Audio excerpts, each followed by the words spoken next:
स्वागत है आप सभी का हमारे YouTube channel study with dedication में। तो आज मैं इस वीडियो में आपको बताने वाला हूं ग्रामर का 5 से 10 ऐसा रूल्स जो आपके किसी भी एग्जाम के, चाहे आप क्लास 10th में हैं, 12 में हैं या किसी भी कॉम्पिटेटिव एग्जाम का प्रिपरेशन करते हैं, तो ये ट्रिक आपके लिए बहुत ज्यादा फायदेमंद होने वाला है।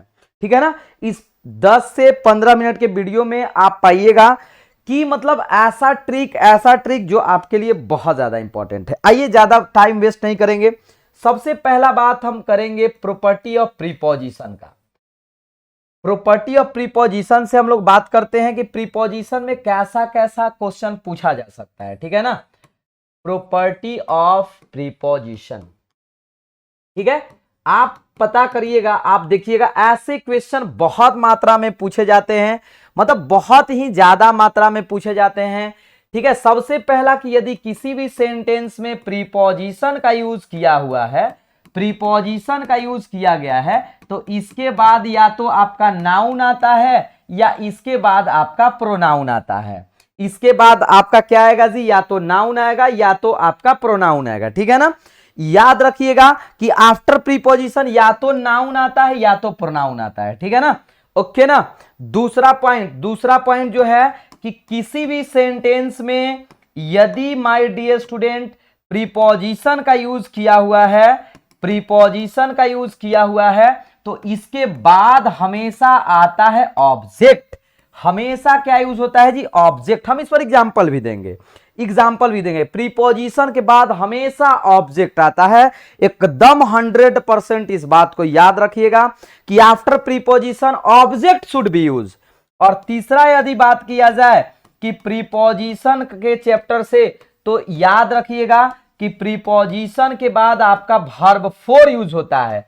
यदि जनरली प्रीपोजिशन में आ जाए, प्रीपोजिशन आ जाए, तो इसके बाद वर्ब फोर का यूज किया जाता है। बहुत ही इंपॉर्टेंट रूल है, वर्ब फोर का यूज किया जाता है। पहला रूल कि प्रीपोजिशन के बाद नाउन या प्रोनाउन का यूज किया जाता है। जैसे ही इज गोइंग टू, अब यहां ऑप्शन है, मान लीजिए ए में है, हमने दे दिया पटना, बी में दे दिया मान लीजिए हमने, ठीक है, वाक, यहां वाक को थोड़ा सा मिटा देते हैं। बी में हमने दे दिया, मान लीजिए बी में दे दिया हमने कुछ ऐसा, जैसे मान लीजिए adjective is going to good, ऐसा क्वेश्चन देगा नहीं, मान लीजिए हम बाय द वे। ठीक है। तो आपको याद रखना है कि प्रीपोजिशन आया है टू, तो इसके बाद जब भी आएगा तो आपका क्या आ जाएगा बाबू लोग, मान लीजिए आपका क्या आ जाएगा, याद रखना। या कभी कभी होम भी दे देता है, होम भी दे देता है, he is going to home. Home याद रखिएगा एडवर्ब है। हाउस आपका नाउन है, लेकिन होम क्या है जी, एडवर्ब है। ठीक है ना। अब कितनों को समझ में नहीं आएगा, सर जी पटना तो आपका नाउन है, ठीक है, लेकिन होम क्यों नहीं हो सकता है, तो होम आपका एडवर्ब है। ठीक है ना। एडवर्ब ऑफ प्लेस है, ध्यान से। एट होम हो सकता है, घर पर, वो एक फिक्स वर्ड है। दूसरा हम आपको बता दे, जैसे हमने बोला ही इज एंग्री विथ, ठीक है, और आपका ऑप्शन में दिया रहेगा आई, बी ऑप्शन में दिया रहेगा माई, सी ऑप्शन में दिया हुआ रहेगा मी, और डी ऑप्शन में मान लीजिए दिया हुआ है माइन। आपको याद रखना है कि अगर विथ क्या है जी, प्रीपोजिशन, अगर सेंटेंस में प्रीपोजिशन का यूज किया गया है, तो प्रीपोजिशन के बाद आपको याद रखना है कि हमेशा माय डियर स्टूडेंट ऑब्जेक्ट का यूज किया जाता है। किसका यूज किया जाता है, ऑब्जेक्ट का। हमेशा किसका यूज किया जाता है जी, ऑब्जेक्ट का। इसलिए याद रखिएगा कि प्रीपोजिशन के बाद ऑब्जेक्ट होता है तो हमारा क्या हो जाएगा, मी हो जाएगा। ठीक है ना। एक और एग्जांपल लेते हैं। सी इज मान लीजिए एनवायर्ड ब्लैंक, ऑप्शन यहां दिया हुआ है, ऑप्शन दिया हुआ है, ही दिया हुआ है, बी में हिम दिया हुआ है, सी में दिया हुआ है आपका मान लीजिए हिज, और डी में दिया हुआ है हिमसेल्फ। तो याद रखना एनवायर्ड के बाद यहां विथ लगा दीजिए, विथ। अब यहां याद रखिएगा कि सी इज एनवायर्ड विथ मतलब क्या जी, प्रीपोजिशन। प्रीपोजिशन के बाद आप लोग का क्या आना चाहिए, ऑब्जेक्ट आना चाहिए। क्या आना चाहिए माय डियर स्टूडेंट, ऑब्जेक्ट आना चाहिए। अगर ऑब्जेक्ट है, क्यों है, क्योंकि प्रीपोजिशन के बाद हमेशा किसका यूज किया जाता है, ऑब्जेक्ट का। तो 2 रूल्स हो गया। अच्छा, तीसरा हम बोले she is interested, she is interested in, ठीक है ना। अब देखिए ऑप्शन में है प्ले, बी में है प्लेड, सी में है आपका प्लेइंग और डी में है आपका प्लेज। तो आपको याद रखना है, आपको याद रखना है कि प्रीपोजिशन के बाद किसी भी सेंटेंस में, प्रीपोजिशन के बाद किसी भी सेंटेंस में वर्ब फोर का यूज होता है। वास्तव में देखिए ये वर्ब नहीं होता है, ये होता है जेरंड, और जेरंड किसका काम करता है? नाउन का काम करता है। तो ये कोई पूछ दे कि अभी तो सर आपने यहां बताया है सर जी कि प्रीपोजिशन के बाद तो आता है नाउन या प्रोनाउन, तो फिर आप वर्ब कैसे लिख दिए? तो वास्तव में माय डियर स्टूडेंट वो वर्ब नहीं है, वास्तव में आपका वो है जेरंड। आपका क्या है जी माय डियर स्टूडेंट? जेरंड है। आई होप कि याद हो गया होगा, दोनों चीजें एकदम क्लियर हो जाना चाहिए। ही इज फॉन्ड, जैसे आपको एक हम होमवर्क दे रहे हैं, ही इज फॉन्ड ऑफ। अब मान लीजिए हम यहाँ कुक दे देते हैं, अब कुक का कौन सा सही फॉर्म होगा?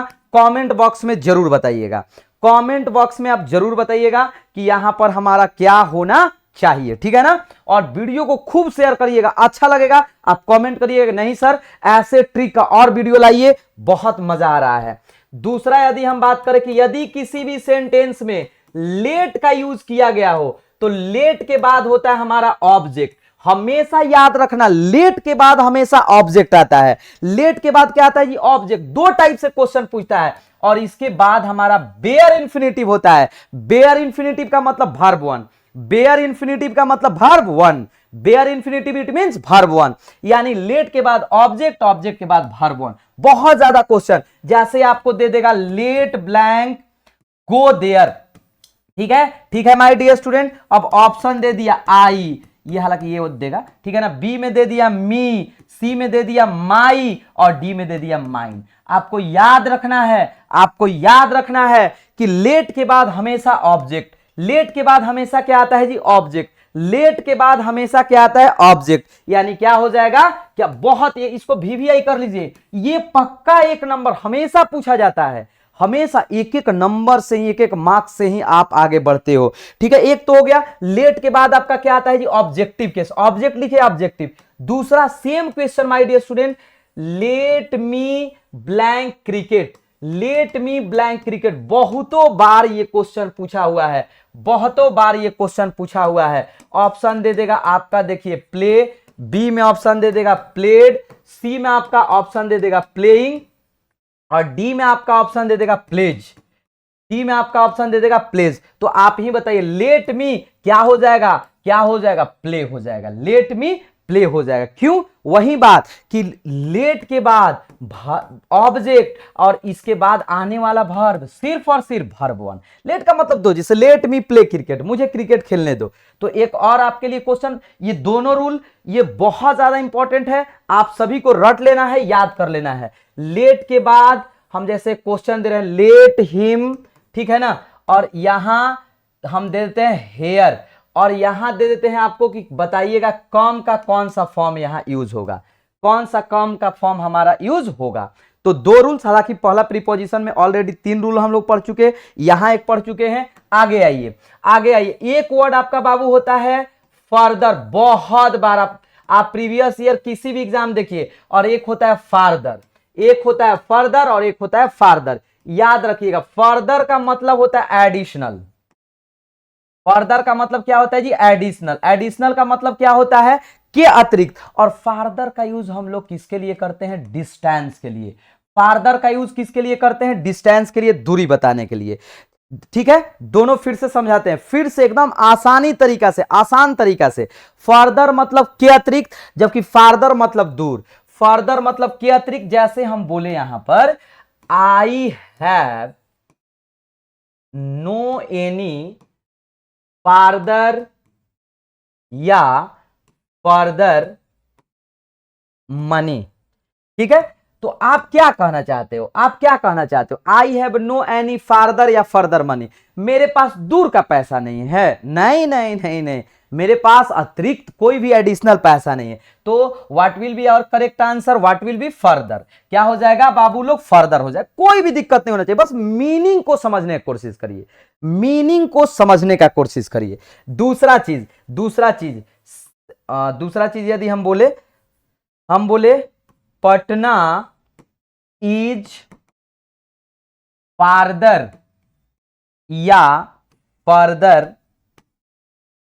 देन सासाराम, ठीक है, मान लीजिए हम एग्जाम्पल, अब ये दो जगह है, पटना भी जगह है, सासाराम भी जगह है, तो दो जगह का यूज किया हुआ है, तो दो जगह का यूज करेगा तो क्या यूज होगा, आप ही बताओ, क्या यूज होगा, क्या यूज होगा, क्या यूज होगा, अरे भैया ये यूज होगा आपका डिस्टेंस का, और जैसे ही डिस्टेंस हुआ आप लोग का यूज करिएगा, क्या यूज करिएगा, फार्दर का यूज करिएगा। तो देखिए ऐसे ऐसे ट्रिक आपके लिए बहुत ज्यादा इंपॉर्टेंट, ऐसे में आप सभी को कुछ नहीं, आप लोगों से रिक्वेस्ट है कि इस वीडियो को ज्यादा से ज्यादा आप लोग बस शेयर करते रहिए। हम चाहते हैं कि हर स्टूडेंट तक ये वीडियो पहुंचे ताकि उनको आने वाले किसी भी एग्जाम में परेशानी ना हो, मेरे प्यारे साथी को, मेरे प्यारे भाई बहन को, ठीक है ना। अच्छा, एक होता है my dear student each other, देखिएगा एक हमारा होता है ईच अदर और एक होता है वन अनदर, एक होता है ईच अदर, बहुत बार पूछा हुआ है एग्जाम में जी, और एक होता है one another.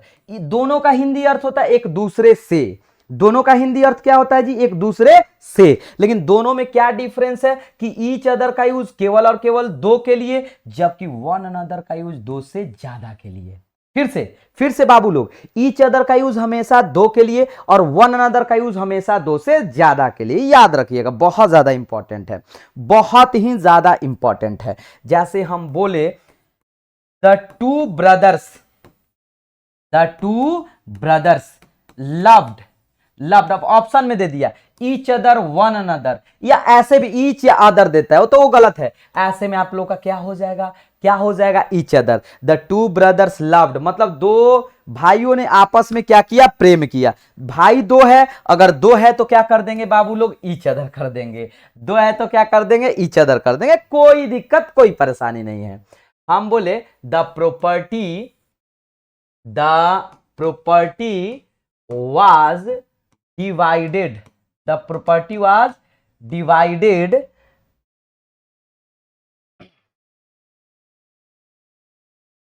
each other, oh sorry थोड़ा सा मिस्टेक हो गया, थोड़ा सा, हम बोले द फाइव ब्रदर्स, हम वो बिटवीन अमंग पर चले गए, the five brothers quarrelled each other या वन अनदर, ईच अदर या वन अनदर। अब आप ही बता दो कितने भाइयों का बात कर रहा है जी, 5 भाइयों का, तो दो से जैसे ही ज्यादा हो गया, दो से जैसे ही ज्यादा हो गया तो क्या हो जाएगा, वन अनदर हो जाएगा, दो से जैसे ही ज्यादा हुआ वन अनदर हो जाएगा, ठीक है ना, ठीक है ना, ओके ना, कोई दिक्कत तो नहीं है ना बाबू लोग। अच्छा एक बात याद रखिएगा, यदि किसी भी सेंटेंस में बाबू लोग जनरली वर्ब का यूज किया गया हो तो वर्ब से पहले होता है क्या, सब्जेक्ट, वर्ब से पहले क्या होता है जी, सब्जेक्ट। याद रखिएगा किसी भी सेंटेंस में यदि वर्ब का यूज किया हुआ है तो वर्ब के बाद, वर्ब से पहले सब्जेक्ट और वर्ब के बाद क्या होता है, ऑब्जेक्ट होता है, वर्ब के बाद क्या होता है जी, ऑब्जेक्ट होता है। वर्ब से पहले सब्जेक्ट, वर्ब के बाद ऑब्जेक्ट। नहीं समझ में आया, अरे भैया क्या इसमें समझने वाला है, जैसे हम बोले आई टीच ही, तो क्या ये कभी भी सही हो सकता है जी, आई, अब टीच क्या है जी, वर्ब है, अब वर्ब के बाद होना चाहिए क्या, ऑब्जेक्ट ना, तो ही नहीं होता है, क्या होगा, ऑब्जेक्ट, हिम हो जाएगा, ही के जगह क्या हो जाएगा जी, हिम हो जाएगा। कोई तकलीफ तो नहीं है ना, कमेंट में बता दीजिएगा कि ये सर नहीं समझ में आया तो हम फिर से आप लोग के लिए बता देंगे, ठीक है ना। आप लोगों से इतना प्यार करते हैं, इतना प्रेम है, ठीक है ना, कि दोबारा तिबारा क्या कई बार हम बता सकते हैं आप लोगों के लिए, ठीक है ना। यही क्वेश्चन आया टीच, ठीक है, हिम, अब ऑप्शन में दे दिया मी, आई, माई टीच, कभी होगा जी माइन टीच, वो भी गलत हो जाएगा, तो क्या हो जाएगा, आई। हम बताने का प्रयास करें, बहुत छोटा है but this is very effective rules which helps you lot my dear student, बहुत ज्यादा आपको हेल्प करेगा। एक रूल तो भैया एक नंबर यहां से एकदम पक्का ले लीजिए, 100% हम लिख कर देते हैं, देखिए सेंटेंस में यदि रिफ्लेक्सिव प्रोनाउन का यूज किया गया होगा, अब ढेर ही समझ रहा होगा जितना वो सब ना पढ़ने वाला है कि सर जी कौन प्रोनाउन ला दिए। रिफ्लेक्सिव का मतलब कुछ नहीं होता है जिसमें सेल्फ लगा हो या सेल्फ्स लगा हो, जिसमें सेल्फ लगा हो या सेल्फ्स लगा, ओ करे के उसको नहीं, अपने भाषा में उसी को क्या बोला जाता है, उसी को क्या बोला जाता है, रिफ्लेक्सिव प्रोनाउन। और रिफ्लेक्सिव प्रोनाउन का यूज हमेशा सब्जेक्ट के अकॉर्डिंग। ये क्या बोल दिए सर, अगर आई है, हम बोले आई कुक्ड ब्लैंक फूड, ठीक है, तो इसमें क्या होना चाहिए, माई सेल्फ होना चाहिए। क्या होना चाहिए, माई सेल्फ होना चाहिए। अगर आई के जगह राम दे दिया, अब क्या करे सर, आह दादा आई का तो, अरे भैया तो राम का ही होता है ना, तो क्या हो जाएगा, हिम सेल्फ। सीता दे दिया, हर सेल्फ। दे दिया, देम सेल्फ। मतलब क्या, किसी भी सेंटेंस में रिफ्लेक्सिव प्रोनाउन का यूज उसके सब्जेक्ट के अनुसार होना चाहिए। याद रखिएगा, इसके सब्जेक्ट, जैसा सब्जेक्ट अगर ही है, हिमसेल्फ, सी है, हर सेल्फ, यू है, योर सेल्फ, आ गया बात समझ में ना। तो ये बातें हमेशा याद रखिएगा कि रिफ्लेक्सिव प्रोनाउन का यूज हमेशा सब्जेक्ट के अनुसार होता है, हमेशा। जैसे हम बोले Shyam availed blank of this opportunity, ऐसे भी आपको मालूम है कि अवेल रहता है तो आपका रिफ्लेक्सिव। अब श्याम है, ऑप्शन में दे दिया, लीजिए, हर सेल्फ, माई सेल्फ।